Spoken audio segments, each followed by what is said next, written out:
It's time for the main event. It's the Shoe Shine.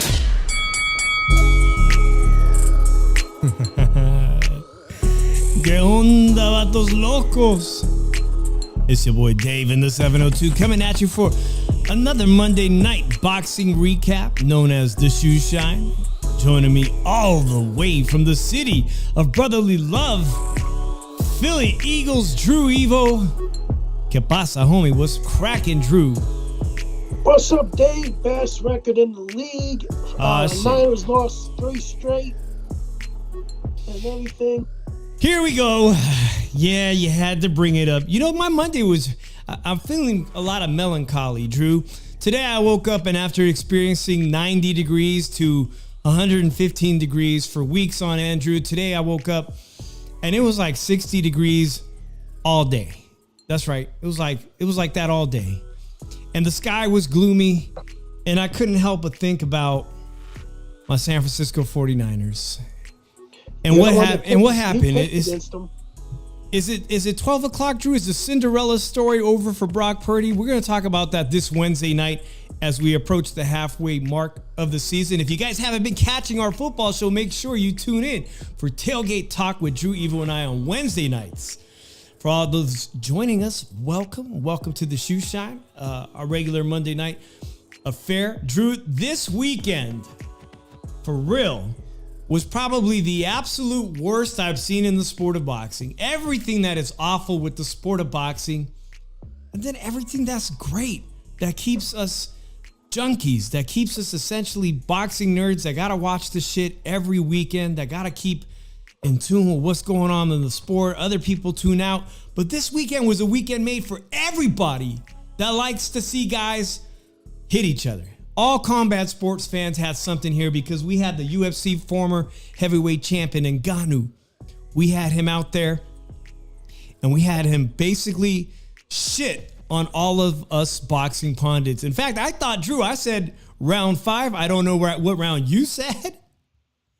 But we all had to eat our words. A lot of people had to eat our words. They sold this fight on a boxer's lucky punch that Ngannou had a shot, which, yeah, you know, with heavyweights, of course, one punch can change the trajectory of the fight. But Drew, before we get into that, just give me your quick first thought because we got other stuff to, before we get into that big topic, lead with that main story here. What were your thoughts on that? Tell you the truth, I thought it was a fucking boring fight. I thought it was. I'll be honest with you, man. Like, on some bullshit and everything, man. Like, I looked at that. Fury was not in boxing shape. He did not look in boxing shape. He was not inspired to give it his all. And when he got knocked down, he had to start doing something and everything. So, but like, here's my thought about it. I had it 95, 94 Fury. I thought Fury put it out at the end because I really thought like this. After that third round knockdown, his punch output drops dramatically. Ngannou was just going up and pressuring him, not throwing many punches, just pressuring him. He was actually waiting to be the counterpuncher the rest of the fight. That's what he was doing. He was being a counterpuncher. He was not really going to put like punching him unless Fury punched first. He was being a counterpuncher, and that's why his punch output dropped. But he was also getting tired of Ngannou. Ngannou started in round 5. He started breathing for his mouth a lot more. Oh no, definitely he did. Thank you everybody joining us. Sorry, Drew. So just quick shout out to Sontel Media. Hamed is in the room. Make sure you guys share this on, if you can, if you don't mind, share it on your socials, guys, so we let people know we're live. You know, that would help us more than anything. And if you want to call on the show too, we got the live studio call-in number. Drew, it's funny you say that you had it, 6-4? Because I see some other people saying here 6-4 as well. You're in the company of people like the great commentator Paulie Malignaggi, 2-time world champion. Looked like Sean Porter had it that way too. Looked like Chris Algieri had it that way too. But other people like the great British boxing champion Carl Froch said it was corruption on the highest level. Carl Froch. Now, Drew, we have a difference of opinions here. I'm going to have to watch that fight a second time because like you said, that fight was kind of boring. I have never seen Tyson Fury throw so many few punches in a 10-round fight and look so awful. But let's be real. He was largely completely inaccurate. It's like he needs to go get his eyes checked. He could not land on a very stationary target. Not because Ngannou has fantastic head movement or he was slick. He just couldn't find the target. It's like this. He was not in shape, and he did not take this fight seriously. He did not, like, he could say, I trained 12 weeks, but did he train seriously for 12 weeks? He didn't take this fight seriously. Man, he didn't train no 12 weeks. He's if he trained 2 weeks, I would believe it. He made an ass of himself and embarrassed himself. I think, honestly, for my first viewing of the fight with my wife, I think he got a gift. I think the boxing community at large got a gift because for once, we kind of now see that Tyson Fury has his limitations. He's been exposed. If he doesn't come in fully mentally ready and in shape, he looks like hot garbage. And he lost, in my opinion, to an MMA champion. What really makes me upset, and when I say that this is the worst of boxing, is that they said it was sanctioned. They don't say who sanctioned it because, well, they're in Saudi Arabia. But the WBC made it very clear, no matter the outcome, Ngannou will not get the WBC belt.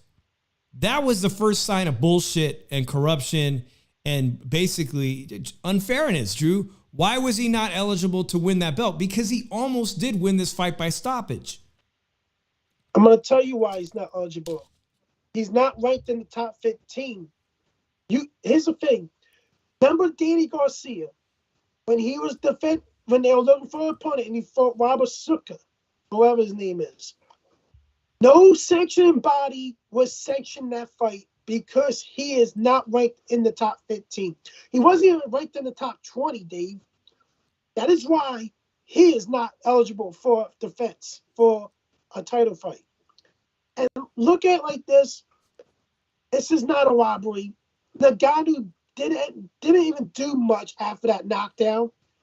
He being a counter puncher all night, and he didn't throw that many punches after that. He just went. How do you expect to win a fight with just walking to or keeping up with him and not throwing punches? While the other guy, even though he's not throwing accurate punches, but he's landing somewhat of these punches and everything, and he's keeping you off of them. So that's the guy that's winning the fight. If you're scoring rounds like that, are you scoring the rounds based off somebody just pressuring them and not throwing punches, or you're gonna score the fight basically somebody throwing punches and somewhat landing at a percentage? You're gonna score the fight you're gonna score points for the rounds for that's throwing the punches and nailing the shots. And that was Tyson Fury. Even though they were not accurate, he was still throwing them and he was still landing some of them. So this is not robbery. These people got to shut up about robbery. It's the biggest bunch of bullshit. And to realize, this is a robbery. You guys don't know fucking boxing. Well, If you shit, think this you're was putting me in the robbery. company with our fellow friend here, Chicano Prophet, who also said Ngannou was clearly won that fight. Like I said, I got to watch it back because I think with that knockdown, I had it 6-4. I had it 6-4. But let's look at this CompuBox numbers really quickly here. Let's look at these CompuBox numbers. And while I'm at it, guys, somebody brought up Rod Saka, who I remember Rod Saka. Drew got a shot against, was it Danny Garcia out of nowhere, essentially a club fighter. Now, Ngannou's not no club fighter. He's a former heavyweight champ of a different combat sport. I mean, in essence, he deserves to be there from his accomplishments in MMA. I get it, Drew. He was not ranked, and it makes me very upset that today, as a consolation prize, the WBC Suleiman has said, we now award him a top 10 ranking in the WBC. So, guys, while we're looking at this CompuBox, who should he sign with? Is he a superstar? Should he sign with anybody? Should he sign with Matchroom, Top Rank? Time out, Dave. He's already signed with someone. He's with Green Bay. Frank Warner promotes him. Is it Frank PFL? Warner said that Frank said his next fight, he will put him in there with a top 15 heavyweight. And there's a lot of conversation already. I'm very excited about the conversation, including Deontay Wilder, Anthony Joshua. I'm hearing that name being thrown around. All right, the final stats here, Drew. Fury, 10th round. A lot of people were saying he pulled off this fight with his last 2 rounds, but 14 punches. You know, Ngannou threw 22, landed 4. That's a fairly close round. The 9th round, 23 punches to 16. Ngannou only landed 2. You could say, yeah, and Fury pulled out those last few rounds. That was the most inactive Fury I've ever seen. It was a hot garbage of a fight compared to what we've seen in the trilogy with Deontay Wilder. He looked horrible in this fight because he did not take this fight seriously. He didn't. I'm not making excuses. It's from what I seen and the body language. He was not boxing fit in this fight. He did not take this seriously. He thought he was going to go in there and knock Ngannou out. But Ngannou possesses some type of skill in boxing. He has good footwork. He knows how to line his feet up. He has a good punch. He has a terrific chin. Ngannou showed a lot of people that he could box. And Ngannou did accomplish something good. He almost beat the lineal heavyweight champion. And Ngannou deserves more big fights. And tell you the truth, I would not be surprised if he beats AJ or Deontay Wilder because they're more favorable matchups for him than a Tyson Fury, than an Usyk. But let's look at it like this. I think this lit a fire on the Fury, and this looks out, hey, I got to be more serious. I got to take this fight. I got to be more serious now with Usyk because now people are looking at me that I don't have it anymore. So I got to train my ass off, and I got to get myself ready to fight Alexander Usyk. And to me, right now, I always said this fight was 50-50. I still believe this fight is 50-50, but Fury pulls out ahead because of his boxing and his size. Usyk now knows, hey, I got to get inside. I can get inside him and everything. But but Fury really embarrassed the sport of boxing this day. And it doesn't, I'm sorry. I know you took the payday, but I'm going to be honest. I think you beat Usyk and you retire because I don't think you have that much more left in the tank mentally.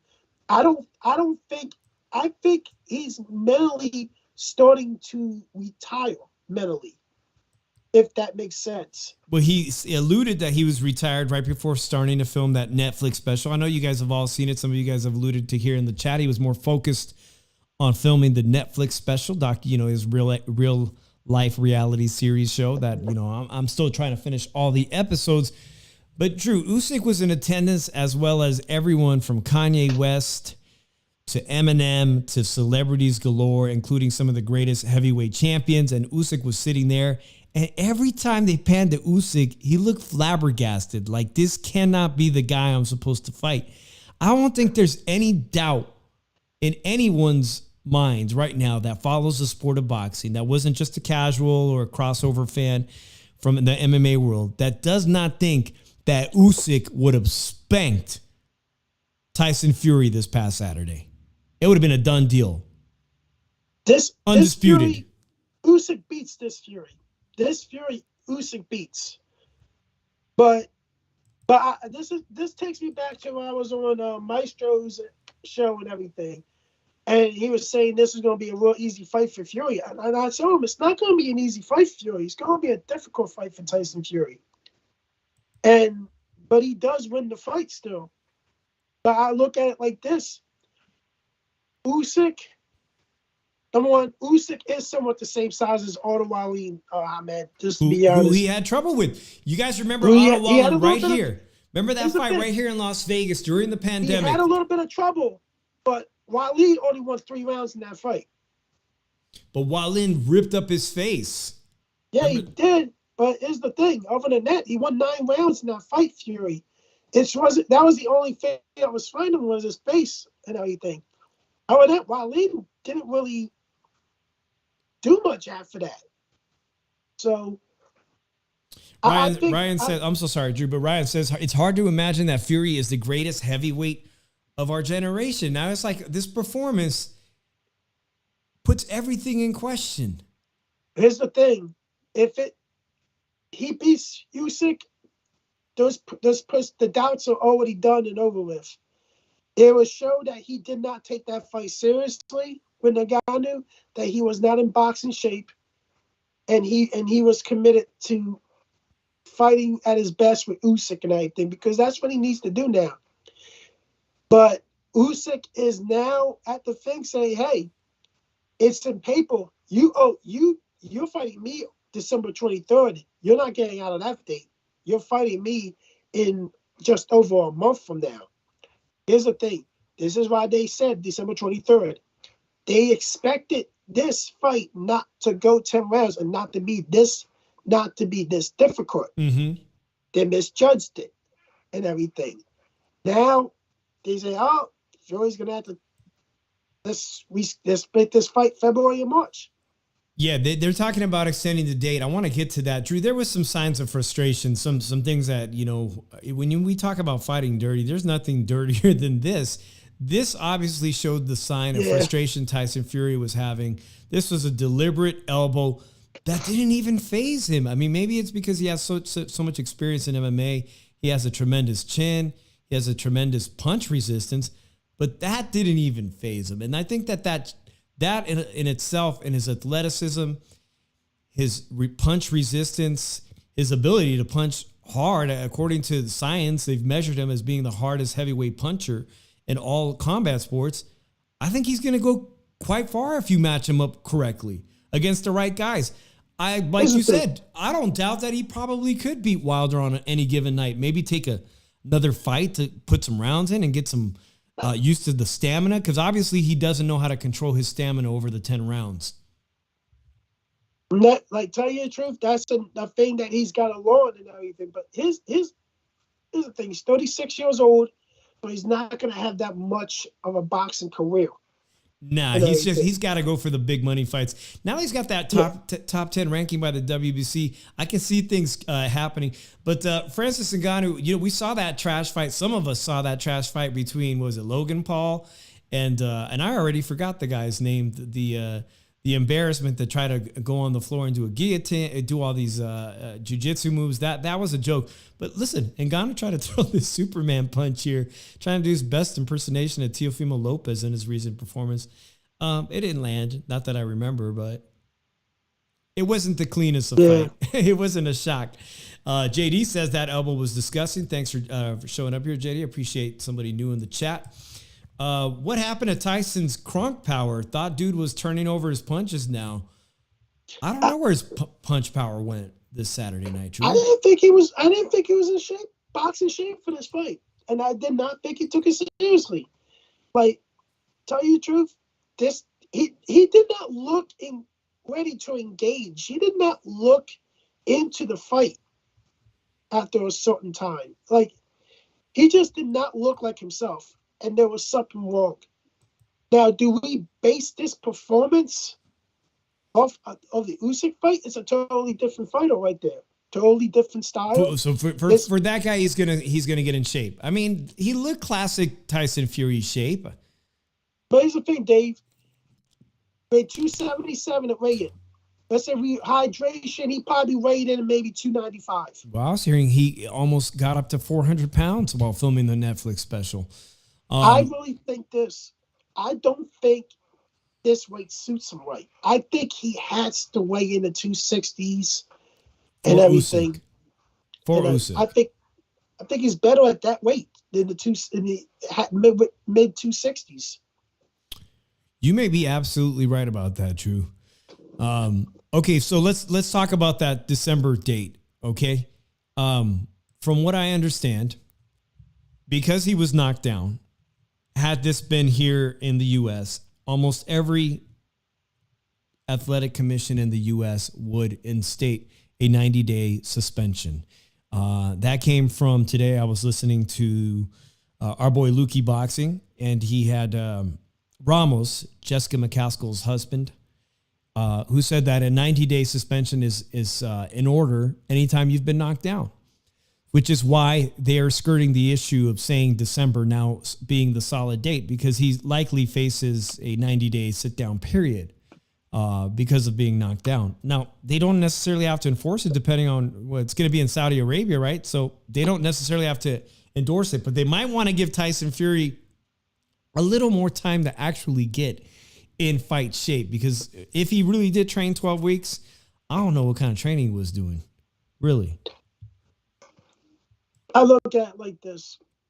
I think the sanction bodies will order him to take the 90 days and everything, because I think all sanction bodies are going to be involved in how this goes, and one of them's going to say, "Hey, he's got to sit 90 days because he got knocked out." That's the rules right there. So he'll probably do take the 90 days. So it's October, November, December. So the fight will probably be in February or March. Which is a good time. Listen, around Super Bowl, it's a great time. December is kind of a slow sport. As we're going to see, guys, we have this December 9th matchup here in Las Vegas that they're trying to put together as PBC and Showtime's last special. We have Devin Haney. We have Top Rank. And I wanted to segue into something because I remember, Drew, you and I did this awesome podcast one time with Keyshawn Davis. And Keyshawn Davis was in the news this past week because his last fight was ruled a no contest by the Texas Athletic Commission for marijuana. And that's what you get for fucking fixing that fucking thing. That really bothers me. I'm pissed. I was pissed. I was pissed that day. I was pissed quite a few days last week. But I was pissed off to hear the news, Drew, because that great runner, I think her name is Sha'Carri, she had lost a grandparent and she had competed and she like blew out this record for, I think, Olympic trials. I think all her dreams were dashed by the whatever Olympic organization does the drug testing. And they said she couldn't compete because she had marijuana in her system. And I still don't understand states that have archaic laws that say that marijuana is a performance-enhancing drug and that it's on the ban list. I don't get it. And now he's got to sit out.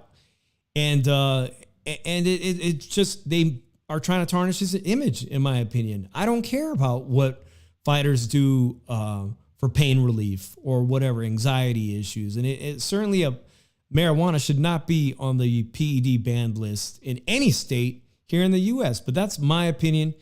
Let me know how you guys think. It's way past. You remember Julio Cesar Chavez got like nearly 18 months once upon a time here in the state of Nevada.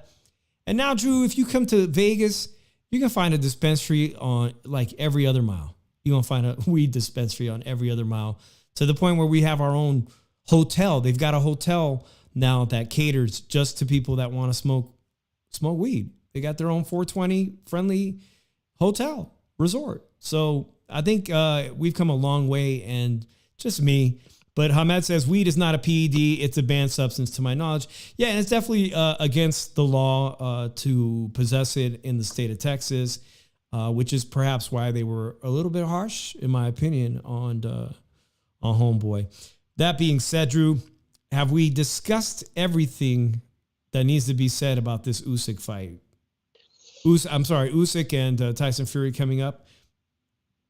I look at it like this. I think people need to stop arguing like AJ's the cash cow heavyweight because Fury just showed he's the cash cow now. Look at his last fight. Look at all his fights, big fights and everything, and how much he made. He's a cash cow now. Yeah, Ryan says Nevada was one of the toughest states for marijuana prosecution back in the day. I remember coming here in early 2000s and people telling me the same shit. Don't mess around with that here. They used to arrest people on the street, on the Vegas Strip for possession of marijuana. And look how things have changed in this state, you know. Hopefully the great state of Texas will wake up and change their own laws, their legislation, and we won't be seeing athletes like this or NFL players or anybody get suspended for engaging in that, you know. So anyways, Drew, go ahead. No, like it's so funny that after this fight, Eddie Harvard comes on saying, "Oh, this Usyk fight's dead now. AJ and his career, doing anything so desperately to get AJ into the spotlight, man, and everything, man. Like, really, what makes this fight dead? Like, seriously, it makes it more alive than what you're offering, AJ." You're ending AJ still will lose to Fury. AJ still gets knocked the fuck out by Tyson Fury. AJ's afraid of his own shadow. So what's the think is gonna be any better than fucking? Tell you the truth, he doesn't. I don't think he beats Ngannou and everything. That version of Francis Ngannou against this version of AJ, I will bet the money that Francis Ngannou knocks AJ out.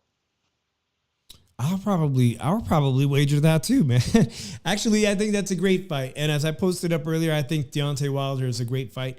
I can't see this guy taking on too many fringe people in the top 10 because, to be honest, like somebody like Zalil Zank could most likely knock out Ngannou, in my opinion. You don't know which one of these guys, whether it be Joe Joyce or Zalil Zhang, like any one of these top 5, top 10 guys could have their night on Ngannou. Let's be real. Ngannou doesn't have great head movement. He didn't exhibit that. He doesn't have the best footwork necessarily. He did very well, though. He's shockingly well with his footwork, cutting off the ring and applying pressure to Tyson Fury. That's what I meant by like, this is not the Tyson Fury that we expect to see in the ring, not one of the greatest heavyweights of our generation that some of us have opined on. It wasn't the performance that we expected to see. And I eat my words. So congratulations to Ngannou. Look at it like this, Dave. If he beats Usyk in a fight and then decides to rematch Ngannou and he takes it seriously and he makes work of Ngannou, I think people are gonna really have to change their opinion on Fury. Team Batman Boxing is in the house. He says Jalalov and then Arslan Beck. I don't think I've seen him fight. Send Francis to the moon. Also Torres and Big Baby Anderson, potentially AJ plus many more. I think on any given night, yeah, some of those guys that you've talked about, Jalalov, the gold medalist, Torres, the silver medalist, they would be actually very exciting fights for Francis Ngannou. Which is why I say he might just want to stay with the bigger names because any one of those guys could potentially, expose him. Any one of those guys can. It could have been just a massive fluke that Tyson Fury fought so horribly. Should he redeem himself, Drew, and convincingly beat Usyk and lay claim to being undisputed? I'm telling you right now, they will probably throw in excess of $50 to $75 million each to see that rematch with Ngannou. They probably will. And to be honest with you, I think Fury should take it, train his ass off, take it seriously, and beat Ngannou and just be more serious. Because, dude, I did not see a serious Fury in that fight. And it's a shame. You disgraced this sport with you trying to play around and everything. And that's something that pissed me off. That's the one thing that pissed me off. And it was a boring fucking fight and everything. So Mahmoud versus Makhmudov versus Ngannou would be fun. Two big-ass Terminator-looking dudes. I think Makhmudov was on that undercard, right, Drew? It was all heavyweight undercard, and that guy did have an impressive build. While I bring up, okay, let's segue into this because Friday night had the greatest women's box, one of the greatest women's boxers of our current generation. It's hard to argue with her accomplishing so much in the sport. I'm talking about Amanda Serrano, Drew.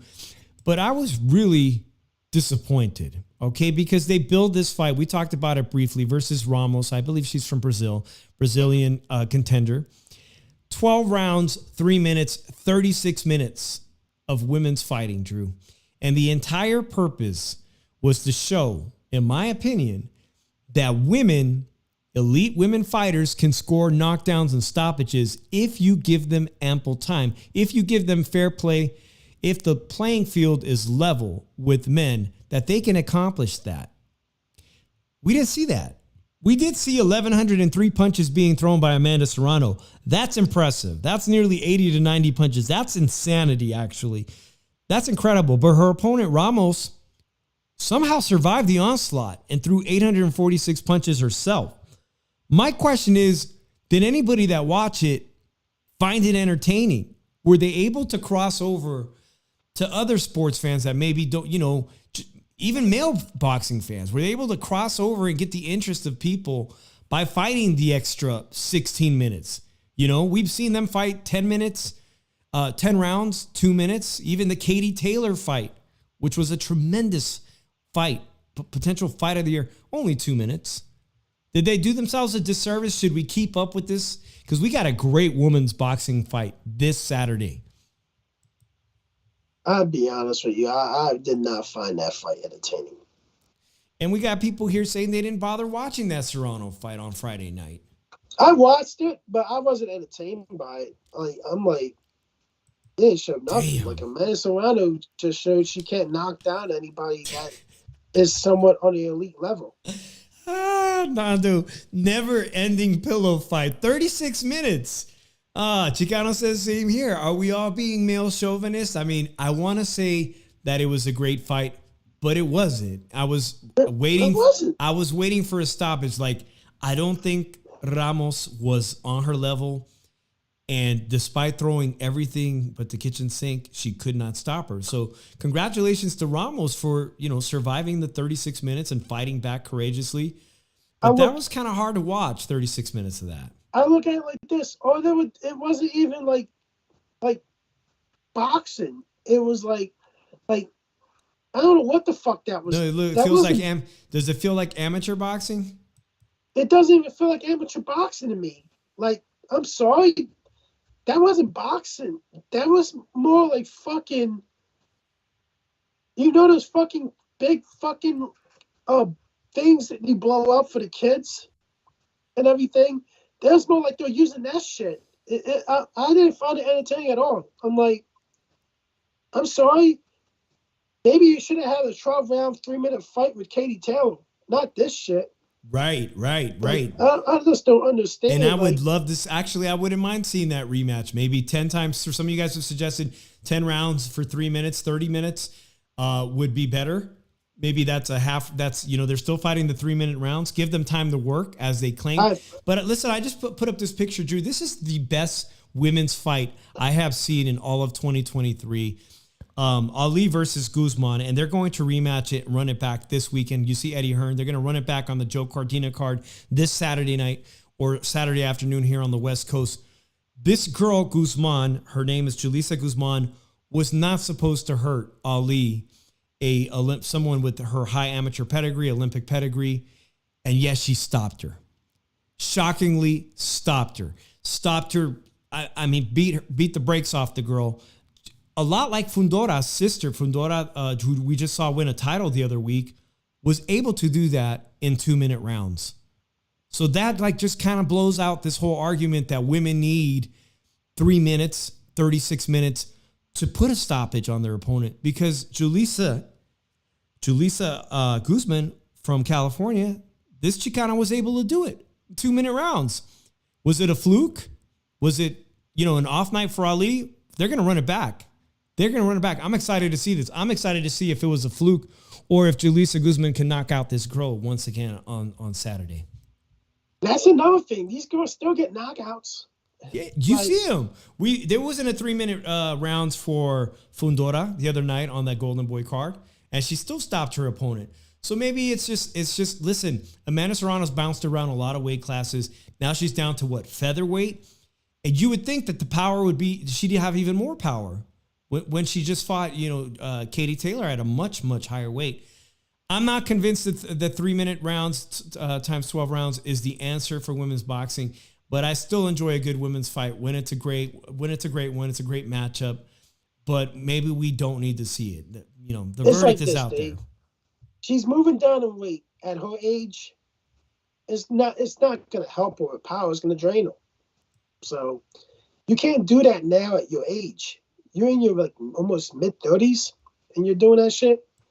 It just doesn't make sense for you to do that. And you expect to have power down there?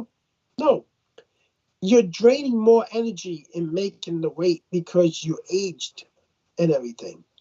So the older you get, you gotta pace yourself and be at one class and just stay at a class that you think you can compete at and just stay there. True. I opened up the title. Well, actually, I put the description to today's show, the title to today's show, the very best, the very worst, actually, and the very best. And I say the very best because Saturday night on DAZN, we got a real treat from Cancun, Mexico. O'Shaquie Foster is a very interesting person to me, Drew, because he actually did prison time.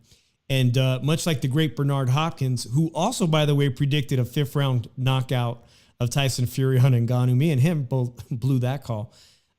He did prison time and was able to do something unbelievable, and that's become a world champion in the sport of boxing. Now, he did that recently when the featherweight guy... what's that guy's name? The tall, skinny one with the long neck. It almost looks like the guy from the movies. He beat him. He moved up to 130 and basically outboxed him, Drew. And I thought that's all O'Shaquie Foster is capable of. But here he is going to Mexico to fight a once-upon-a-time top prospect that many people for certain thought would be a world champion, Drew. And they call him Rocky for a reason. And apparently he listened to the Rocky soundtrack for 2 hours warming up. He had this title. He basically had it in the palm of his hands, Drew. He outworked. He outpressured. He was outlanding O'Shaquie Foster. And then apparently the WBC has open scoring in Mexico, and his corner was alerted that he was winning the fight on almost every card by 9 rounds, like in some cases, a perfect shutout.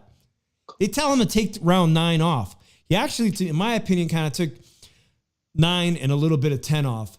And then all hell broke loose in the 11th round, producing, in my opinion, the greatest round in the sport of boxing this year. This is the kind of round that makes people boxing fans. Because on one hand, you got a guy, O'Shaquie Foster, who's on the verge of losing his title. Try to land a beautiful punch to hurt Rocky Hernandez and turn the entire fight in the other direction. Has the guy on his basically unconscious, and somehow Rocky Hernandez rallies back to put an equal hurting on the guy. I couldn't believe it myself. I thought it was one of the greatest rounds I've ever seen this year. Probably, and most likely going to be the best round of the year. Let me know what you guys think. I got a caller on the line. Let's take this call real quick. We're talking about the Rocky Hernandez O'Shaquie Foster title fight at 131, in which O'Shaquie Foster said, I'll go to Mexico. I'll fight the guy with 6-7 knockouts in a row. 714, you're on the Shoe Shine.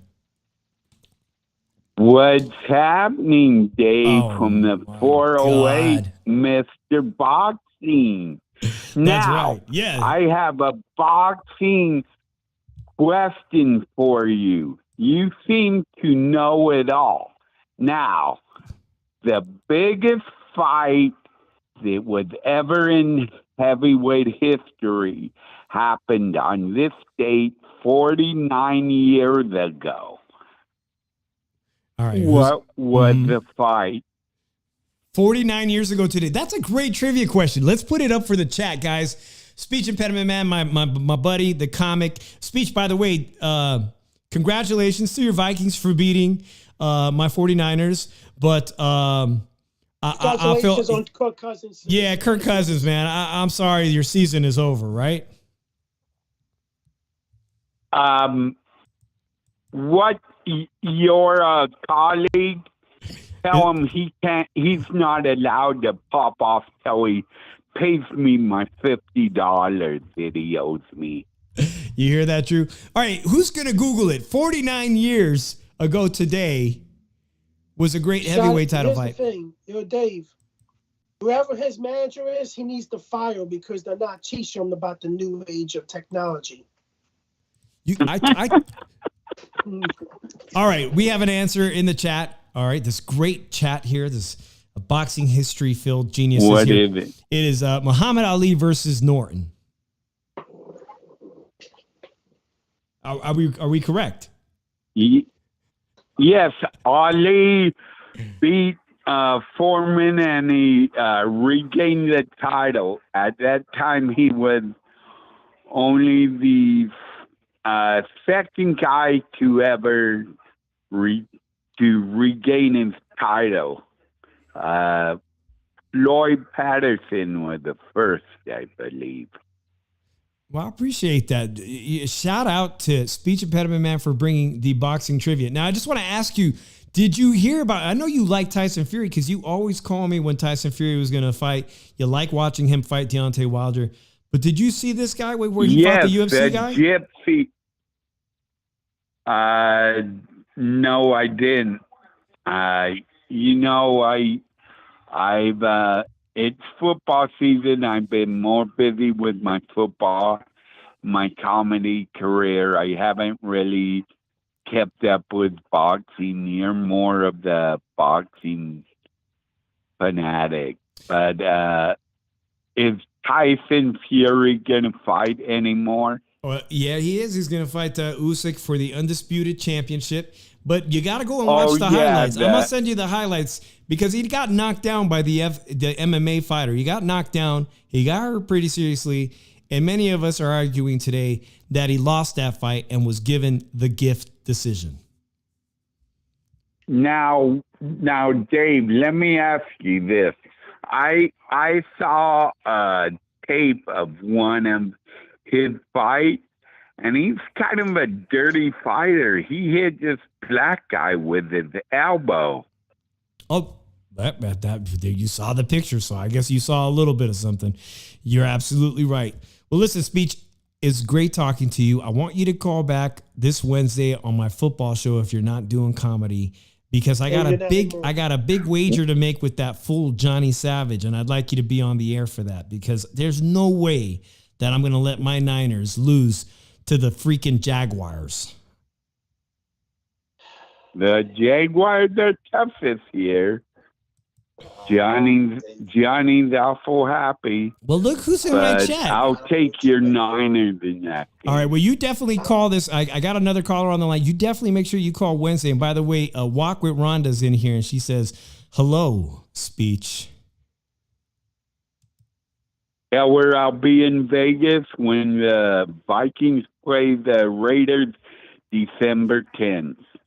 I'll do that. All right, everybody. Yeah, where I want to smack that booty. I will tell her. I think she's listening right now. You hear that, Rhonda? He wants to smack that booty. Hey, Speech, call me back on Wednesday. I'll look forward to the call. Appreciate you calling, man. Take care, Speech. Okay, later. Bye. All right, that was my friend Speech there. He's in mourning. Yeah, he wants. Well, yeah, I mean, his quarterback Cousins, or what's his name? Kirk Cousins busted in his Achilles. That's a horrible injury. Guys, I'm so sorry we got diverted. We got our good friend Lukey Boxing on the shoe shine. I believe it's Lukey here. Lukey, Big Dog Boxing. Yeah, you know what it is, man. Listen, that fight Saturday night, I said today that we saw the absolute worst in the sport of boxing, the corruption, when the everything that smells so nasty about the sport. But then we saw some beauty in that fight. Oshaki Foster going to Cancun, Mexico against a courageous Rocky Hernandez. And I remember Rocky during the pandemic watching him fight in the parking lot of Freddie Roach's Wild Card Gym. That's the most recent memory I have of him. Am I correct that was him on, was that NBC Sports? Probably, but so was Shock. I think Shock and Rocky fought on the same card. Wow. Don't quote me on it, but I think they were on the Ring City USA card at the Wild card. Shout out Ring City. Yeah, what that it was a was. great series while it lasted. Yeah, I mean, I think it's hard to sell boxing when you're selling boxing as, hey, these aren't the best fights. I just think that's like, if you're doing a podcast and you're like, hey, these aren't the best boxing opinions. I think it's just a hard selling point to go, I think it's a very inside baseball thing. Like you were talking football, right? Do you think we can do an analysis show where like, we're going to go inside DVOA? I just don't think there's a huge following for that. You have to, but I mean, Shock's awesome, bro. He's everything that's good with boxing. They were about to screw him. He was down 11 rounds. I had him up. I'm probably biased. You had him up. Counter from what? I had him up. Accurate counterpunching? I thought he was winning the fight. Let me ask Drew. Drew, did you have him up in that fight? Going into the later part? You did. You liked Oshaki's counterpunching. His accuracy, his counterpunching? There was a lot of punches. Look, I'm not going to blame. I'm not going to say that all of the punches that Rocky Hernandez were landing were clean and flush, because they weren't. But I was loving the activity. I was loving the raw energy, the walking him down. I like that. Look, like Paulie Malignaggi says, sometimes judges reward follow the leader. Rocky Hernandez was pressing forward. He was throwing the punches. He was throwing the more exciting shots, and the crowd was cheering his shots. Right? It's in Mexico. They want him to win. I thought, all things considered, there were a lot of kind of swing rounds. We're all smart boxing people here, including the people in the chat. When you're in someone's hometown, especially Mexico, those swing rounds are going to the guy from Mexico. We're not idiots. So I thought Shock, in a fair fight, was just barely edging a few of those rounds. Rounds 9, 10, 11, 12, I thought he fairly dominantly took over the fight. I felt like he was winning the fight early. Bobby Benton, one of the best trainers in all of boxing, made an adjustment and told him, bro, we got to step on it. And to me, Shock Foster reminds me of Terrence Crawford. He's got that killer instinct and the ability to adjust in the fight. I think we're looking at a really special fighter here, bro. So where did the major promoters go wrong in not picking him up? He's got some early losses in his career, but then he just showed us on Saturday, like you said, in comparison to Terrence Bud Crawford, he has Rocky Hernandez hurt, and he turned it up just a whole like a sixth gear that we hadn't seen before. Maybe I haven't seen it. I didn't see it when he won his 130-pound title. I didn't see that type of performance, but he's able to pull it off this past Saturday. Where did that come from? Where did most major boxing promoters miss that early on? Oh, I thought you were going to ask me where the performance comes from. The Tooth Fairy. No. Look, do you want me to say what it is, or do you want me to be controversial? Please. No. Tell me what it is, because I haven't seen Oshakie Foster fight like that. I honestly didn't even think he would win that 130-pound title.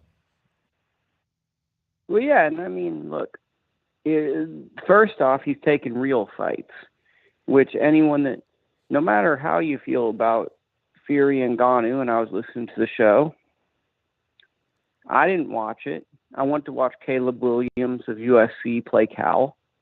Far more interesting to me. I think it's hilarious the fight was close, but I don't even know who Ngannou is. I don't care.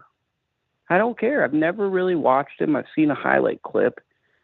I don't care. It's inconsequential when guys like Frank Sanchez are not getting shots and have paid a lot of dues, and a guy that's an MMA fighter just gets to waltz in and get a big opportunity.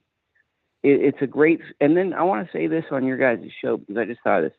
If you think of upsets, they typically happen in the heavyweight division because the guy just has to land one punch. It's typically like either a buff guy or a fat guy. They land a punch. Oh my God. So let's go through this real quick course of history off the top of my head. Not a boxing historian at all. So we got Ali Liston. That's a big upset, people tell me. I don't know. Douglas Tyson, Ruiz Joshua. Rotman Lewis. All of these are heavyweight fights and largely considered the biggest upsets. So in the heavyweight division, anything can always happen because it's just one punch away from a catastrophe. What's uninteresting to me about the fight is all these people had worked their butts off their whole life and are not given that opportunity based off this dude did some cage fights and looks good getting off the bus and has some famous buddies. That irritates me as a working class person because I want to see the people that have paid dues like Otto Wallin actually get a chance to change their life. I'm not into the vanity show. I'm not into that. But back to Shock Foster. I'm behaving like my favorite fighter, Bernard Hopkins, where I'm just hijacking the program. Why did the promoters not sign O'Shaquie Foster is your question. Because all these promoters, to me, want to sign Olympians or guys that really famous fighters that they want to sign, tell them are good as a favor to them or a favor to a manager. And they're hoping that these young fighters will promote themselves and create a following, and then they can kind of piggyback off of it. That's what I'm seeing with most promoters right now. And if you look at O'Shaquie Foster, he has a really fascinating story, but he was arrested. He changed his life. He changed his coach. If you look at Bobby Benton, if you look at Regis, these are not celebrity people. These are very working class, ordinary people.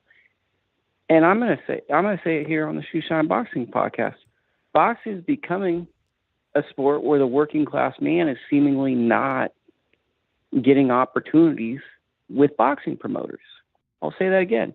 Working class people, the people that pay for these fights, the people that are the lifeblood of the sport, the Marvin Haglers, the Gottis, whoever, the working class people seemingly don't have a spot in these promoters' rosters. We're wanting to see 19 and 20 and 23-year-old men and women, sex, attractive, or a villainous figure. But where's the working class guy? Where's the rags to riches that doesn't sound like a Disney movie? I guess this Ngannou guy has a rags to riches story. Oh, most definitely. But his rags, but where's the normal one? Where's the one of the guy who used to be an alcoholic and then he wins the world title? Where's the realistic Barrasos one? of the world? Barraso? I mean, yeah, we saw him like, get a title shot, and they ridiculed the guy for looking old, like an old man, right? They ridiculed him, but he had a horrible story. The guy was right. You remember Barraso's personal life story? Yeah, but like what I'm saying is, the world. We live in a world where promoters are looking for.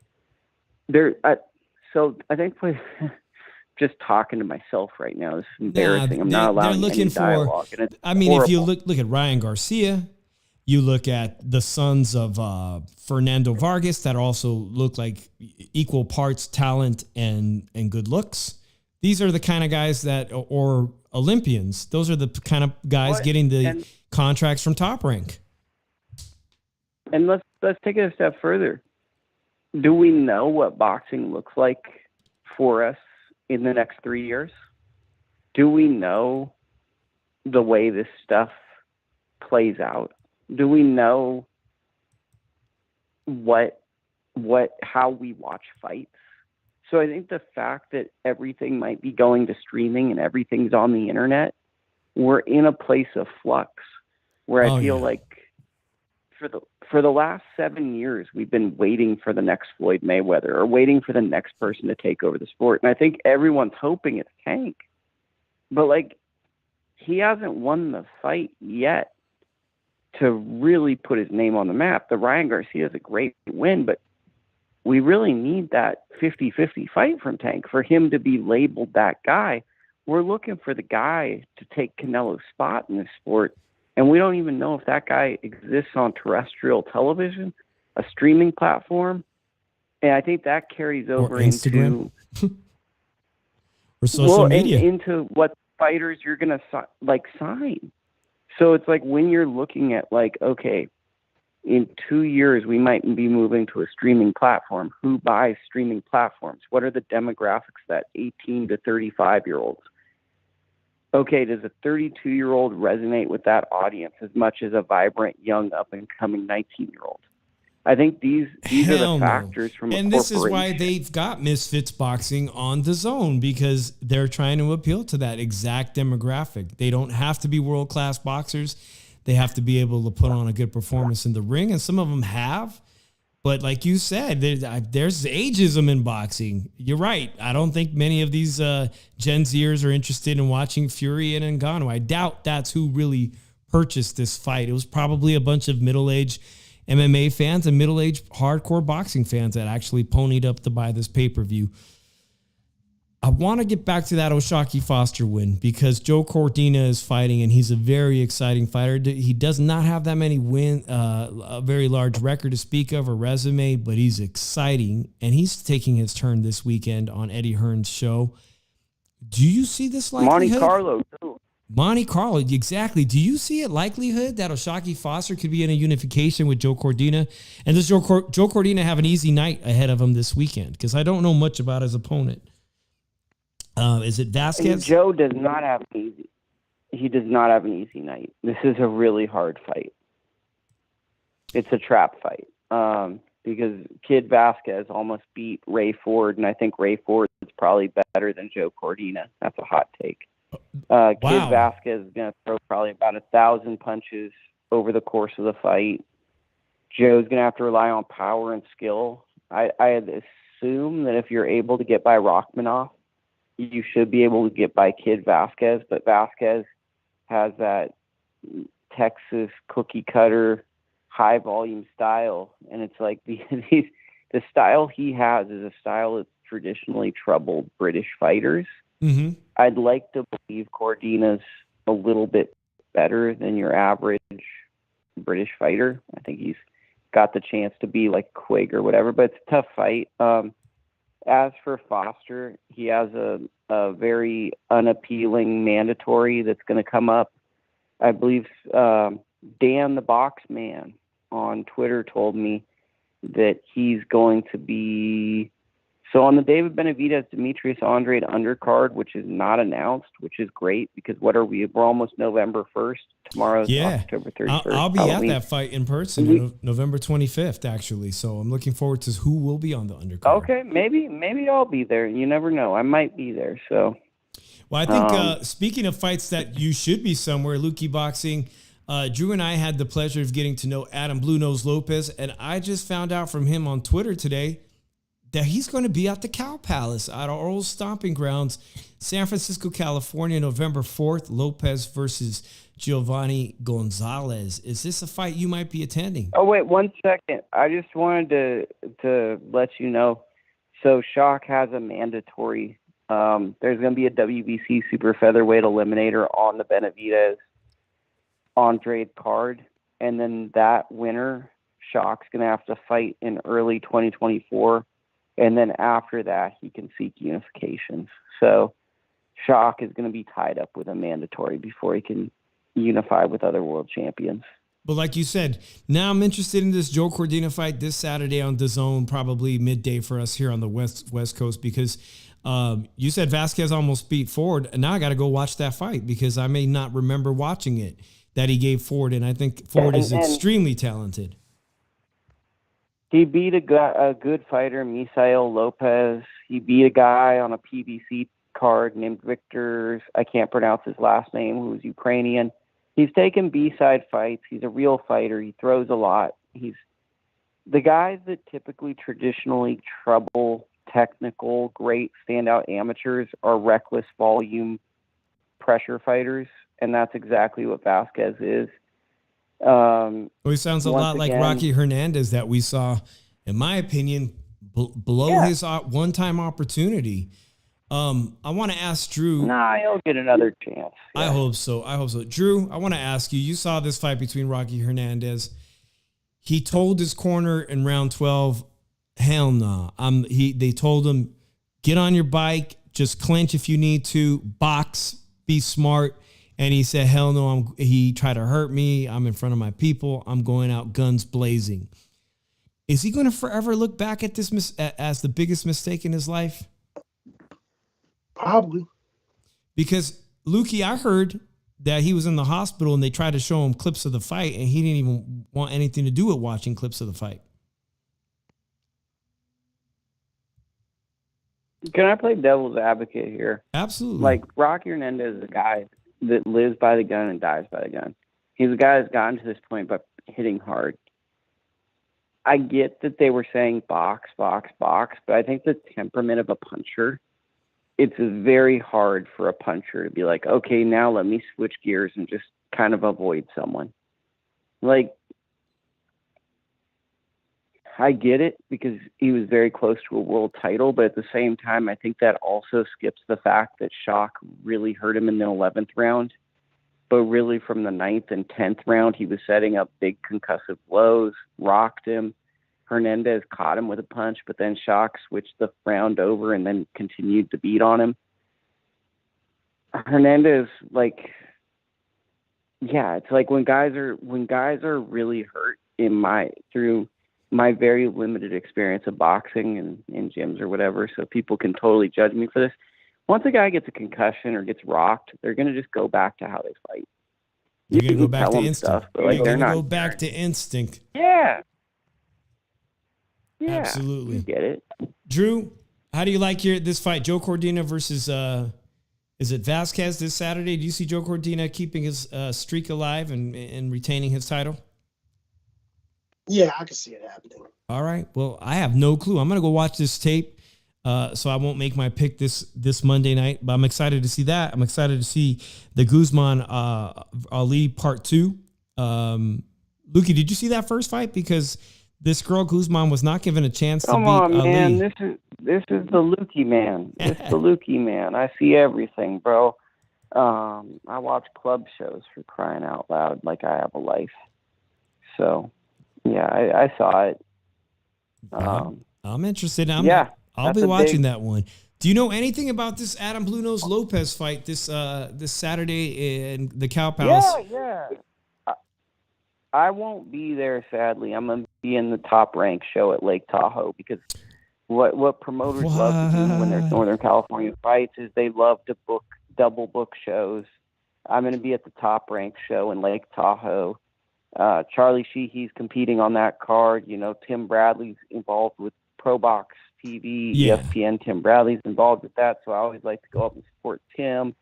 The folks at Top Rank always put together, Brad Goodman, Bruce Trampler put together amazing cards. Evan Korn, very hospitable. So whenever Top Rank's in my region, they kind of get my what do I call it? My service. No, I hear you. I totally forgot. That's gonna like that. You know. What casino is it going to be? But, to answer your question about Adam Blue Nose, he's fighting a good friend of mine named King Giovanni Gonzalez from Stockton, California. He's been around for a while, man. He's been around I've seen him in the gym. He used to spar Andy Vences for at least 7 years now, give or take 6, 7, 8 years. He's been boxing for a long time. Very smart guy, successful businessman, owns a gym in Lodi. Really good dude, diehard Kings fan, untraditional fighter. So, just for a guy that didn't have a deep pedigree, he's really gotten the most out of his career.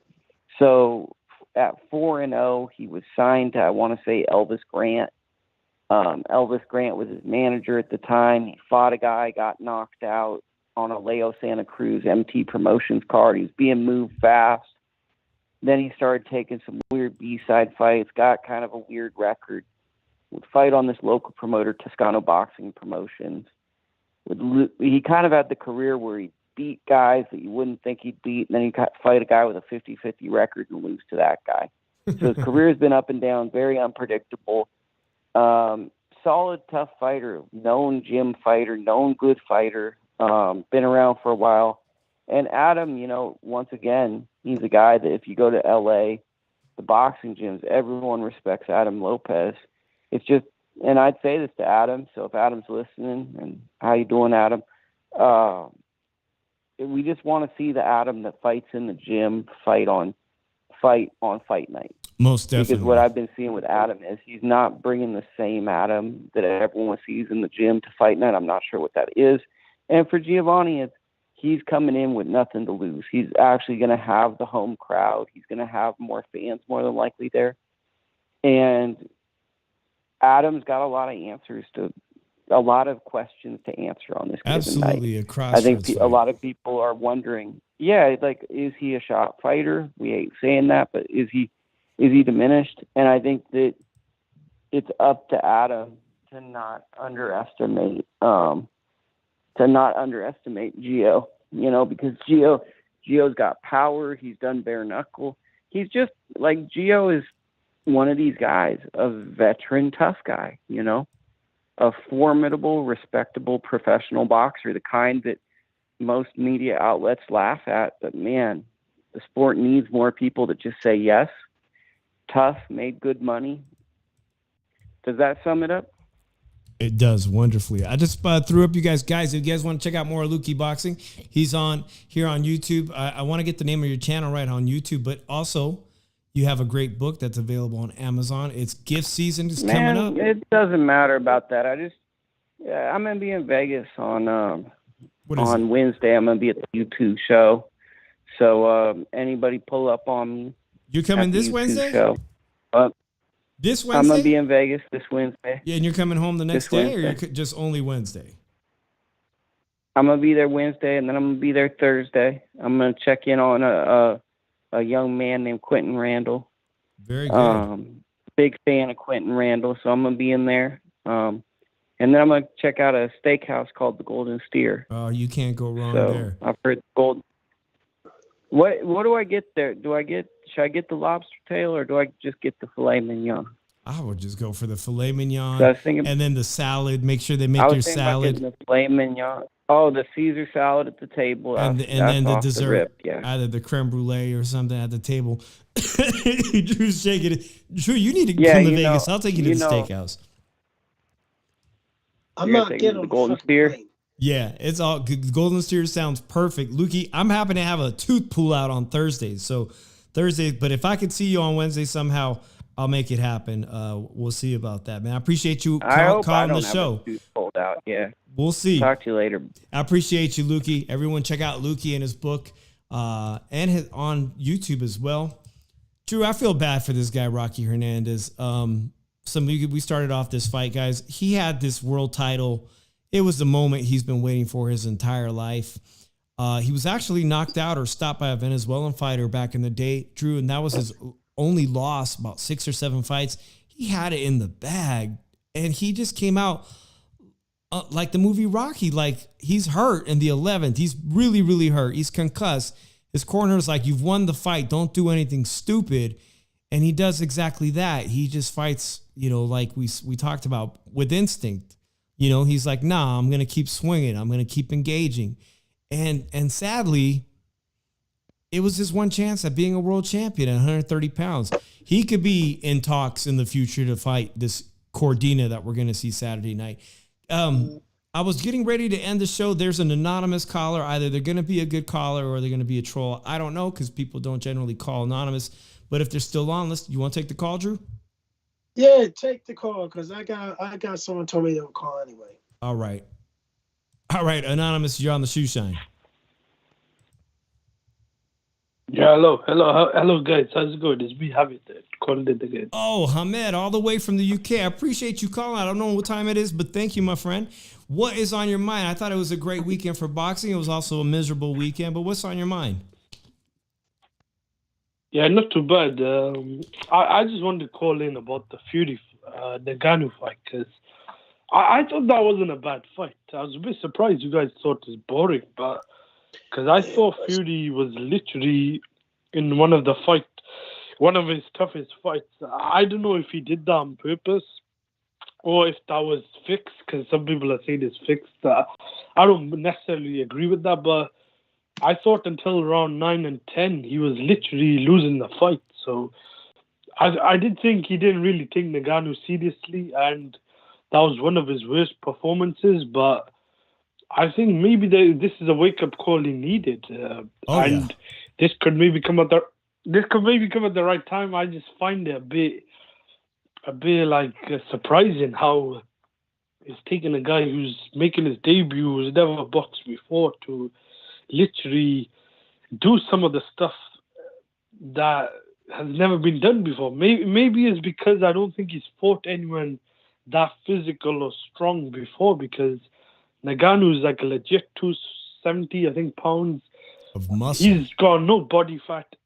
And yeah, it's all muscle, and he was literally bullying him in the clinches. But I didn't think Fury won that fight. I thought he won 6 rounds of the 10.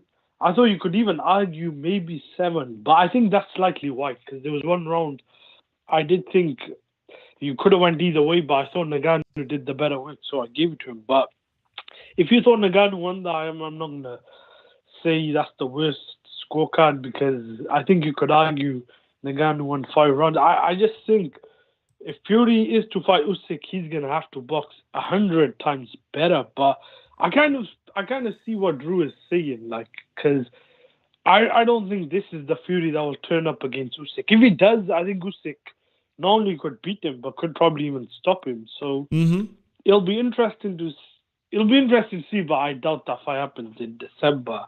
And I also agree, it's a 50-50 fight. What do you guys think? Do you think this fight now is more of a favoritism towards Usyk, or do you think it's still like an even odds fight? Because I think Usyk is not that big of a guy. That's why I still think it's an even fight.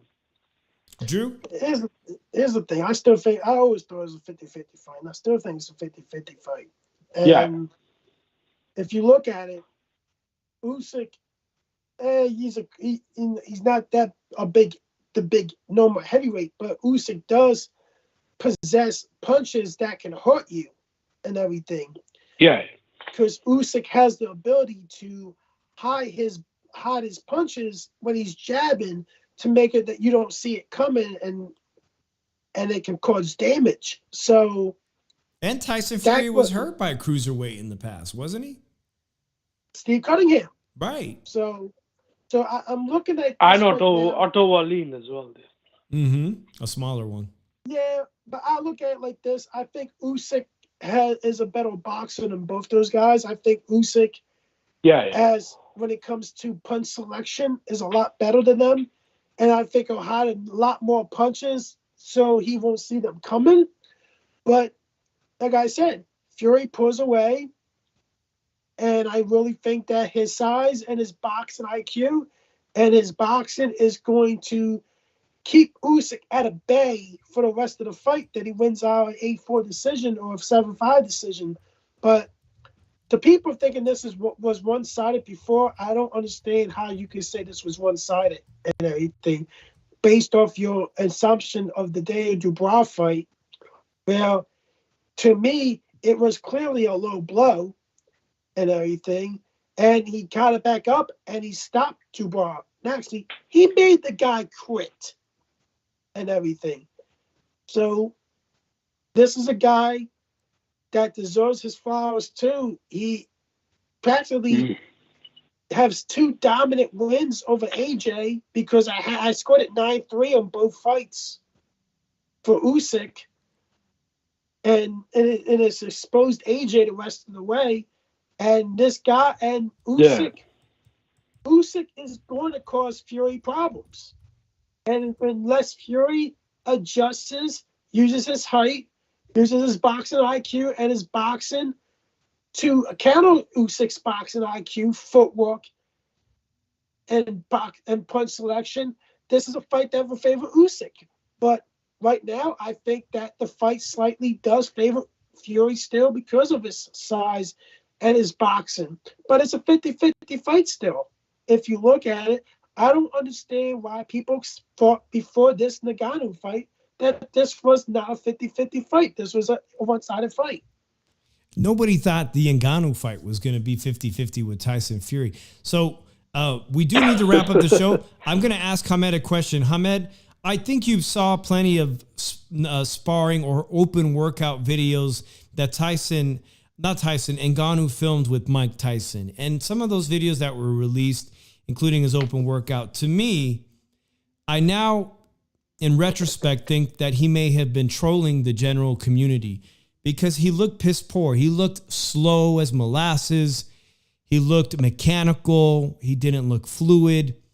He didn't look like a guy that was going to give any trouble to Tyson Fury. So I ask you, Hamed, was he bullshitting us? Was he pranking us all? To be fair, Dave and Drew, I did not watch much of the build-up to this fight.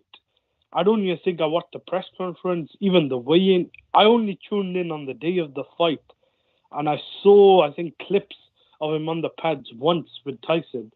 And I did not think this fight was going to be competitive. But then on the day of the fight, I don't know if I had a dream or something was on my mind that I think Ngannou might just do something. I'm not saying I picked him to win or like giving them a trouble, but something in the back of my mind, I had a feeling where he might put Fury down, or he might like come close to knocking him out, or doing something that I and everyone else does not expect. So I thought I'll just check out the whole card because there was some fights on the undercard. But just going by the pads, yeah, I did not think Ngannou was going to do much leading up to the fight. That's why I did not really talk too much about this fight in a positive way, and I wasn't really looking forward to it. But I think Fury just fought a very bad fight, and he thought he could just come in, turn up, and walk through the guy. I think Ngannou is legit a strong guy, and he could, in a street fight or in the cage, could pretty much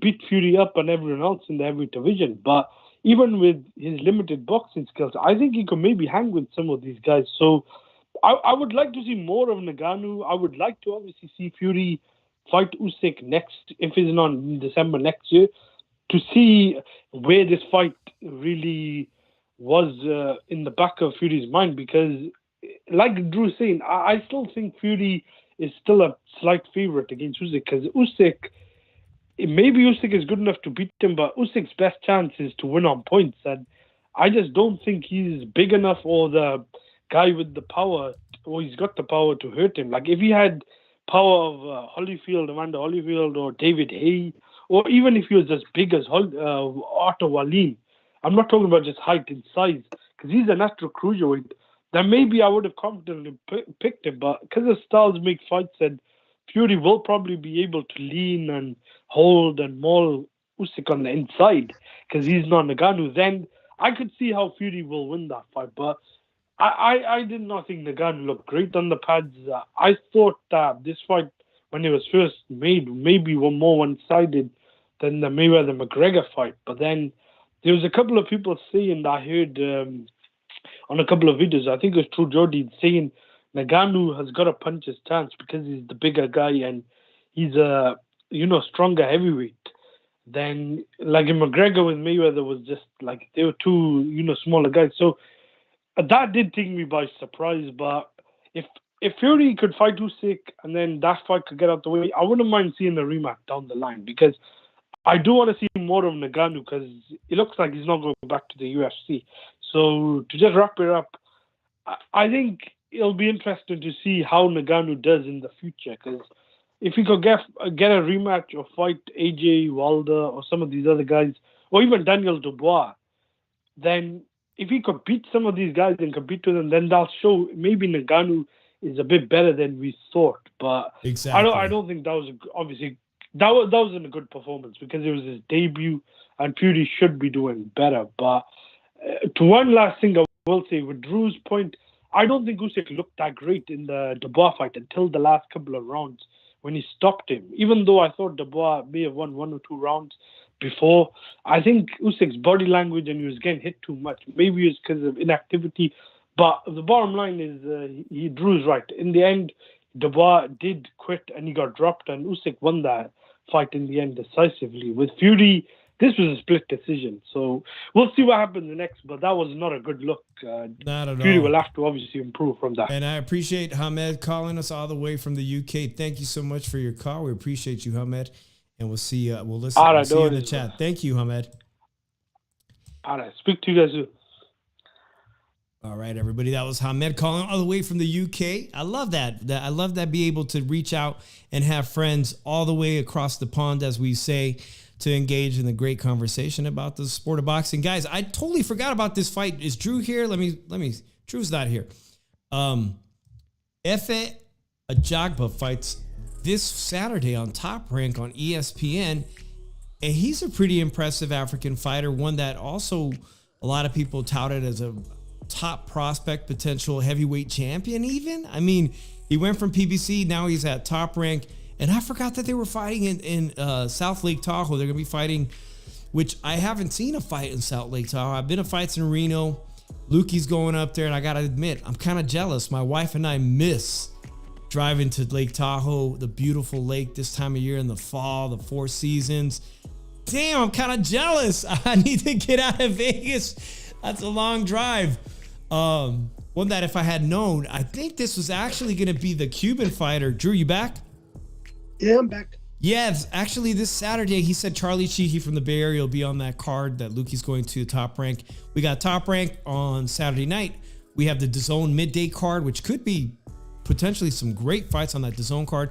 But Efe Ajagba, there's another great African fighter that actually I think, Drew, would be a good test for Ngannou.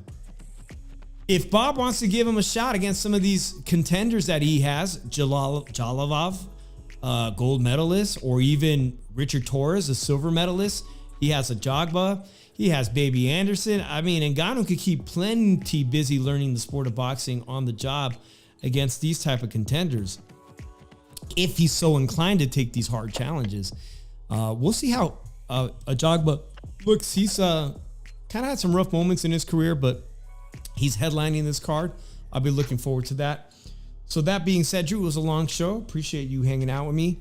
We got our Wednesday show, Tailgate Talk, which, hey, if you're into football, I see some of our women supporters in here. Rhonda's a big Chiefs fan.